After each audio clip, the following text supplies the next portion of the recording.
मैं doctor Shikha Agarwal, associate professor, government college Sujangarh. BA part third के सभी विद्यार्थियों का ऑनलाइन क्लास में स्वागत है।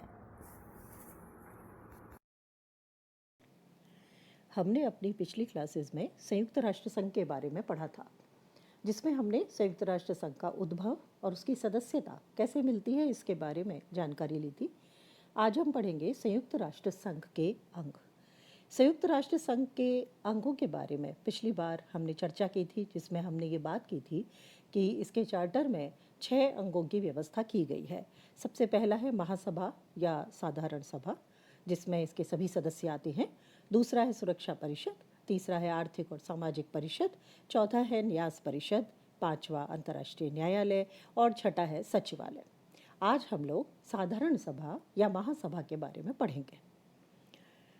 साधारण सभा या महासभा संयुक्त राष्ट्र संघ का एक ऐसा मुख्य अंग है जिसमें सभी देशों को समानता के आधार पर प्रतिनिधित्व प्रदान किया जाता है। प्रत्येक देश को इसमें बिना किसी भेदभाव के, चाहे छोटा देश हो बड़ा देश हो, सभी को एक मत देने का अधिकार है। हालांकि प्रत्येक देश या सदस्य राष्ट्र अपने 5 प्रतिनिधि भेज सकता है, लेकिन जब वोटिंग होगा तो उस वोटिंग में एक ही मत उनका काउंट होगा। महासभा का हर वर्ष एक अधिवेशन होता है। यह अधिवेशन सितंबर से शुरू होकर लगभग दिसंबर तक चलता है, यानी काफ़ी लंबा अधिवेशन इनका चलता है। महासभा के सभापति को यह अधिकार है कि वो सुरक्षा परिषद की सिफारिश पर या अपने आधे से ज़्यादा सदस्यों की मांग पर एक या अधिक विशेष अधिवेशन भी बुला सकती है, जैसा कि कई बार किया गया है। 1978 में हुआ, 1982 में हुआ, 1988 में इस प्रकार के विशेष सम्मेलन बुलाए गए थे। निशस्त्रीकरण के प्रश्न पर जब भी कभी बड़ी समस्या आती है तो इस तरह के सम्मेलन बुलाए जा सकते हैं। सुरक्षा परिषद की अपील पर भी 24 घंटे के अंदर विशेष अधिवेशन बुलाना अनिवार्य है, यानी महासभा बाध्य है। अगर सुरक्षा परिषद अपील करती है तो उसके 24 घंटे के अंदर महासभा का अधिवेशन बुलाया जाना जरूरी है। ऐसा हो चुका है। ऐसा हुआ था स्वेज नहर के राष्ट्रीयकरण के प्रश्न पर, और तब महासभा का अधिवेशन बुलाना पड़ा था। अब आते हैं इसकी कार्यसूची पर। महासभा का सभापति जुलाई में ही इसका एजेंडा तैयार करवा लेता है और उसी के अनुसार महासभा अपना कार्य करती है। महासभा स्वयं अपनी कार्य प्रक्रिया के नियम बनाती है और खुद ही उसमें संशोधन करती है, वो किसी और पर इसमें डिपेंड नहीं है। इसमें मतदान किस तरह से होता है उसको हम लोग देखेंगे। सभी महत्वपूर्ण प्रश्नों पर निर्णय उपस्थित और मतदान करने वाले देशों के बहुमत से किया जाता है। ये एक इम्पॉर्टेंट बात है। और साधारण प्रश्नों पर निर्णय बहुमत से होता है, यानी जितने भी महत्वपूर्ण प्रश्न इसके सामने लाए जाते हैं उस पर उपस्थित और मतदान करने वाले देशों के बहुमत से, और साधारण पर साधारण बहुमत से होता है।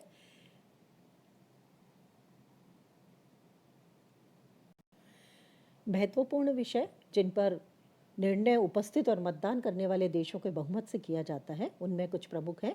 शांति तथा सुरक्षा परिषद के सदस्यों का निर्वाचन करना, राष्ट्रों को सदस्यता प्रदान करने संबंधी बातें, उन्हें निलंबित करना या निष्कासित करना, और वित्त संबंधी प्रश्न, इन्हें महत्वपूर्ण प्रश्न माना गया है। अब आते हैं सभापति पर। सभापति अधिवेशन संचालित करते हैं।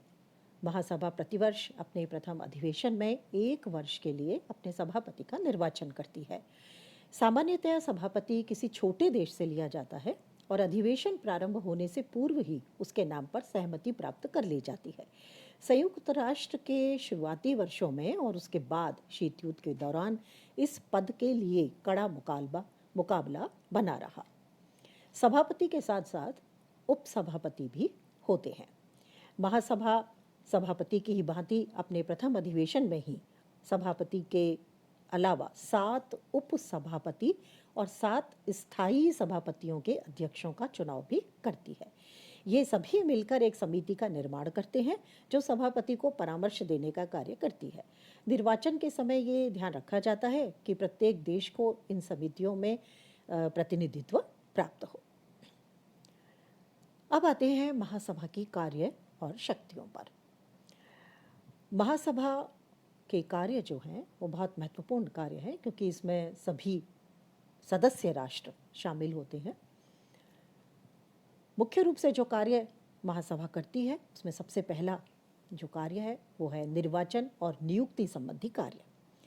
इस निर्वाचन संबंधी कार्य में सुरक्षा परिषद के 10 अस्थायी सदस्यों की नियुक्ति करती है, आर्थिक और सामाजिक परिषद के सदस्यों की नियुक्ति करती है, न्यास परिषद के सदस्यों की करती है, सुरक्षा परिषद की अनुशंसा पर महासचिव की नियुक्ति करती है, सुरक्षा परिषद की सिफारिश पर नए देशों को सदस्यता देती है, अंतर्राष्ट्रीय न्यायालय के न्यायाधीशों का निर्वाचन करती है, जो महासभा तथा सुरक्षा परिषद द्वारा अलग अलग मतदान के आधार पर किया जाता है। दूसरा महत्वपूर्ण कार्य है शांति और सुरक्षा संबंधी कार्य। इस संबंध में महासभा को बहुत ज़्यादा शक्तियाँ प्राप्त है। वह किसी भी प्रश्न पर बहस कर सकती है, अनुशंसा कर सकती है, विचार कर सकती है, ध्यान आकर्षित कर सकती है, सूचित कर सकती है और अध्ययन करवा सकती है। महासभा पर केवल एकमात्र प्रतिबंध है कि वो ऐसे किसी मामले पर कार्य नहीं कर सकती जो सुरक्षा परिषद के विचाराधीन चल रहा हो। उन सभी प्रश्नों पर सुरक्षा परिषद का ध्यान आकर्षित कर सकती है जिनमें विश्व शांति और सुरक्षा को खतरा हो सकता हो। इसके अतिरिक्त महासभा विवाद के शांतिपूर्ण समाधान के लिए सुझाव भी दे सकती है, जिससे सभी सदस्य राष्ट्रों के बीच मित्रतापूर्ण संबंध बने रहें। इसमें राजनीतिक क्षेत्र में अंतर्राष्ट्रीय सहयोग बढ़ाने और अंतर्राष्ट्रीय कानून के विकास के लिए और आर्थिक, सामाजिक, सांस्कृतिक और शैक्षणिक तथा स्वास्थ्य के क्षेत्र में मानव अधिकारों की सुरक्षा के लिए बिना किसी भेदभाव के स्वतंत्रता दिलवाने के लिए अलग से अध्ययन भी करवा सकती है। हालांकि महासभा के पास कोई वैधानिक बाध्यकारी शक्ति नहीं है, जैसे कोई प्रताड़ित करने की शक्ति है या अन्य किसी प्रकार की शक्ति, क्योंकि इसके जितने भी सदस्य हैं वो स्वतंत्र संप्रभु राष्ट्र हैं। इसलिए उनके आंतरिक मामलों में किसी भी प्रकार का हस्तक्षेप नहीं किया जा सकता। जो भी कार्य महासभा करती है उसके पीछे विश्व जनमत है, नैतिक बल है, या सभी राष्ट्र मिलकर के चाहते हों तभी महासभा इस तरह की कार्यवाही कर सकती है। दूसरा कार्य आता है निरीक्षण संबंधी कार्य। महासभा यूएनओ के सभी अंगों के कार्यों का निरीक्षण और नियमन और नियंत्रण करती है। सभी अंगों के वार्षिक कार्य प्रतिवेदन और विशिष्ट प्रतिवेदनों पर विचार करती है। सभी अंग महासभा को अपने कार्यों की जानकारी भेजते हैं। तीसरा कार्य आता है वित्तीय कार्य। ये बहुत महत्वपूर्ण कार्य है। इस क्षेत्र में महासभा संयुक्त राष्ट्र संघ के बजट को स्वीकार करती है और सदस्य राष्ट्रों से अंशदान प्राप्त करने का कार्य करती है। महासभा अपने सभी विशिष्ट अभिकरणों की वित्तीय व्यवस्था भी करती है, जिससे सभी विशिष्ट अभिकरण कार्य कर सकें। चौथा कार्य जो आता है वो है संवैधानिक कार्य। महासभा संयुक्त राष्ट्र संघ के चार्टर में संशोधन कर सकती है। ये बहुत महत्वपूर्ण कार्य है। ये संशोधन वो अपने 2/3 बहुमत से कर सकती है, परंतु इन संशोधनों को तभी मान्यता प्राप्त होती है जब संयुक्त राष्ट्र के 2/3 सदस्य। अब इसमें भी एक बाध्यता है कि इन 2/3 सदस्यों में 5 स्थायी सदस्य होना आवश्यक है। तो जब ये 5 स्थायी सदस्यों सहित संयुक्त राष्ट्र के 2/3 सदस्य इन संशोधन को संवैधानिक प्रक्रिया से मान्यता दे देते हैं, तभी ये संशोधन मान्य होते हैं। महासभा सुरक्षा परिषद के साथ मिलकर मूल चार्टर के पुनरावलोकन के लिए सामान्य सम्मेलन बुला सकती है। महासभा के जो कार्य हैं उन कार्यों में ये बिना किसी भेदभाव के सभी देशों के लिए समान रूप से कार्य करती हैं। इसमें चाहे आर्थिक, सामाजिक, सांस्कृतिक, शिक्षा और स्वास्थ्य के संबंध में अध्ययन और जांच पड़ताल करने जैसा कार्य हो या उससे संबंधित सिफारिशें करने जैसा कार्य हो, क्योंकि विश्व के जितने भी देश हैं वो समान नहीं है। कोई देश बहुत गरीब है, कोई शिक्षा के स्तर पर बराबर नहीं है, कहीं स्वास्थ्य सेवाएं पूरी तरह से प्रॉपर नहीं है। तो ऐसी स्थिति में ये यूएनओ यानी संयुक्त राष्ट्र का दायित्व है कि वो उन देशों के लिए इस तरह से कार्य करे कि वहाँ भी स्वास्थ्य संबंधी सुविधाएं पूरी तरह से मिल सकें, शिक्षा का स्तर ऊंचा हो सके, आर्थिक रूप से प्रत्येक व्यक्ति को जीविकोपार्जन संबंधी धनराशि प्राप्त हो सके। तो इस तरह से जो यूएनओ का कार्य है, महासभा का जो कार्य है, वो बिना किसी भेदभाव के प्रत्येक व्यक्ति को मानवाधिकार मिल सके और मौलिक स्वतंत्रता मिल सके, इस तरह की स्थितियों को बनाना है, जिससे हर राष्ट्र बराबरी के स्तर पर आ सके। ऐसा प्रसंग हंगरी के जो पादरी थे उनके संबंध में आया था। दक्षिण अफ्रीका में भारतीयों और अफ्रीकियों को अधिकारों से वंचित रखा गया था, मानवाधिकार से, उस संबंध में भी उठाया गया था और इस मामले पर काफ़ी बहस भी हुई थी। तो इस प्रकार जो चार्टर में महासभा को अधिकार दिए गए हैं वो बहुत व्यापक हैं और कोई भी अंतर्राष्ट्रीय महत्व का मामला उसके सामने रखा जा सकता है।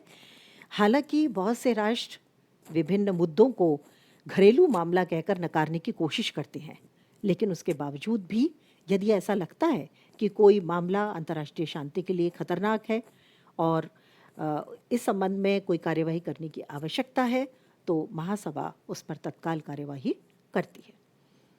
अब आते हैं महासभा की समितियों पर। महासभा अपना कार्य करने के लिए कुछ समितियों की सहायता लेती है। इन समितियों के माध्यम से कार्य करके वो ज़्यादा सुचारू रूप से जो निश्चित कार्य हैं उसके उनको पूरा करती है। ये कार्य मुख्य रूप से 6 समितियों द्वारा किए जाते हैं। इन 6 समितियों में है, पहली निशस्त्रीकरण और अंतर्राष्ट्रीय सुरक्षा संबंधी समिति, जो विश्व शांति को बनाए रखने के संदर्भ में कार्य करती है। दूसरी समिति है आर्थिक और वित्त संबंधी। तीसरी समिति है सामाजिक, मानवीय एवं सांस्कृतिक समिति। चौथी समिति है विशेष राजनीतिक और औपनिवेशिक स्वाधीनता समिति, जो ये देखती है कि किन देशों में औपनिवेशिक स्वाधीनता अभी तक नहीं मिली है, उन्हें मिली है तो किस तरह से वहाँ विकास किया जा सकता है, राजनीतिक परिस्थितियाँ कैसे सुचारू रूप से चलाई जा सकती हैं। पांचवी समिति आती है प्रशासनिक और बजट संबंधी समिति, जो यूएनओ का बजट भी देखती है, विभिन्न अन्य जो उसके अंग हैं, उनसे जुड़ी हुई समितियां हैं, उनके बजट को देखती है। और छठी है कानूनी समिति, जो महासभा को कानूनी राय भी देती है। महासभा का पहला अधिवेशन 10 जनवरी 1946 को हुआ था और इसकी जो बैठक है वो साधारणतया सामान्य तौर पर न्यूयॉर्क में होती है। इसके आगे हम लोग अगली क्लास में पढ़ेंगे। इस प्रकार हमने देखा कि महासभा एक महत्वपूर्ण अंग है जिसमें संयुक्त राष्ट्र संघ के सभी सदस्य हैं और इसके पास में वो सभी अधिकार हैं जिसके माध्यम से वो सभी अंगों के लिए कार्य करती है।